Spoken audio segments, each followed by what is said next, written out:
नमस्कार बच्चों, आप सभी का बीए पार्ट सेकंड की इस कक्षा में स्वागत है। सर्वप्रथम मैं डॉक्टर ललिता शर्मा आपको बधाई देती हूँ कि आप सभी बीए पार्ट प्रथम से द्वितीय में प्रविष्ट हो चुके हैं।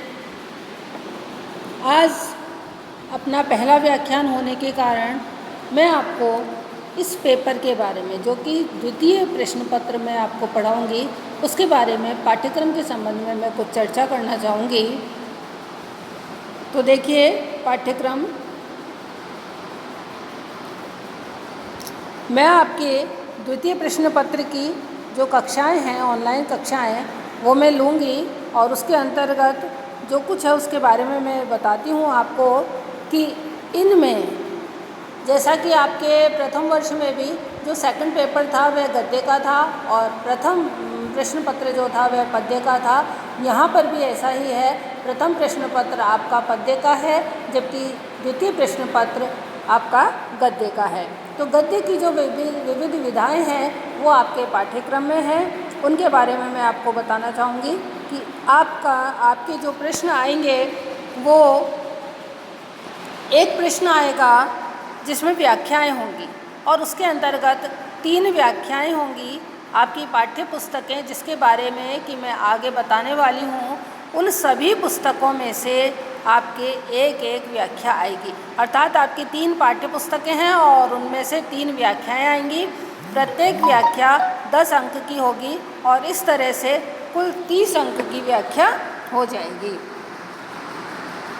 3 आपके आलोचनात्मक प्रश्न आएंगे। जो 3 पुस्तकें मैं आपको बताऊंगी उनके बारे में आपके 3 प्रश्न आएंगे जो कि 54 अंक के आएंगे। तो उनमें आपको जो भी कुछ आप नाटक पढ़ेंगे, निबंध पढ़ेंगे या एकांकी पढ़ेंगे, उनके बारे में आपसे जो आलोचनात्मक प्रश्न पूछे जाएंगे उनके बारे में आपको बताना पड़ेगा। अगला जो प्रश्न आएगा वह आपका निबंध, नाटक और एकांकी के संक्षिप्त आलोचनात्मक विकास क्रम एवं प्रमुख रचनाकारों से संबंधित आएगा।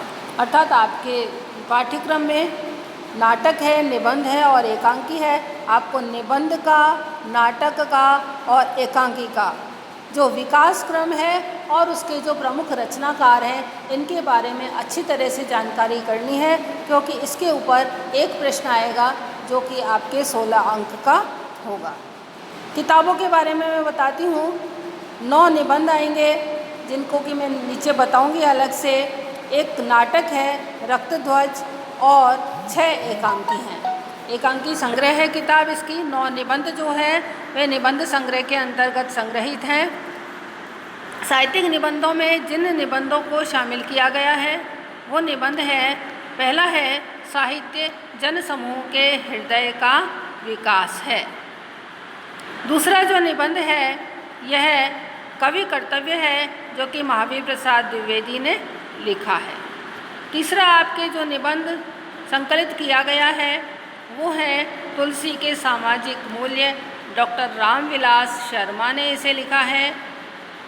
भारत एक है निबंध रामधारी सिंह दिनकर का लिखा हुआ है और उसे आपके पाठ्यक्रम में सम्मिलित किया गया है। अगला निबंध है कवि तेरा भोर आ गया। यह कुबेरनाथ राय का लिखा हुआ है और यह ललित निबंध है। राष्ट्र का स्वरूप वासुदेव शरण अग्रवाल का निबंध है, यह भी आपकी पाठ्यक्रम में है। मानस की धर्मभूमि, ये रामचंद्र शुक्ल का लिखा हुआ निबंध है, जो कि उनके चिंतामणि भाग 1 में संग्रहित है।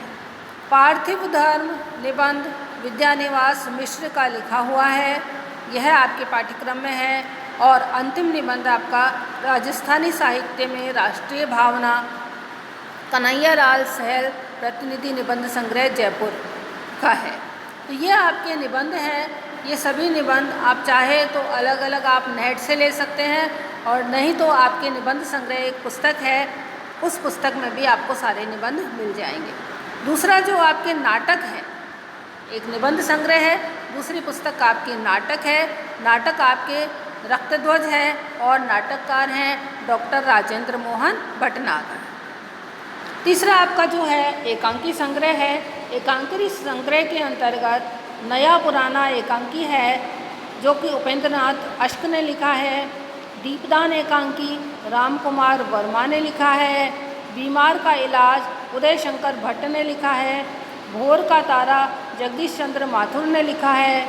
ईद और होली सेठ गोविंद दास ने लिखा है तथा सबसे बड़ा आदमी ये भगवती चरण वर्मा ने लिखा है। तो बच्चों, नाटक और निबंध जिनके बारे में मैंने आपको बताया है, ये नाटक और निबंध आप चाहें तो नेट से डाउनलोड करके भी पढ़ सकते हैं यदि अभी आप पुस्तक लेने जाने में असमर्थ हैं तो, और नहीं तो आपकी पुस्तकें भी मार्केट में अवेलेबल हैं। नाटक की भी है, एकांकी संग्रह भी है और निबंध संग्रह भी है। तो यह आपके पाठ्यक्रम के बारे में मैंने बताया है। तो आपको इन नाटक और निबंधों के अतिरिक्त इनके नाटक, निबंध और एकांकी के विकास और इसके प्रमुख रचनाकारों का परिचय भी अच्छे से प्राप्त करना है। तो आज के लिए बस इतना ही। अगली कक्षा में हम अपने जो विषय है उससे संबंधित एक एक शीर्षक, एक एक टॉपिक उठा करके आपका अध्ययन सुचारू रूप से शुरू करेंगे।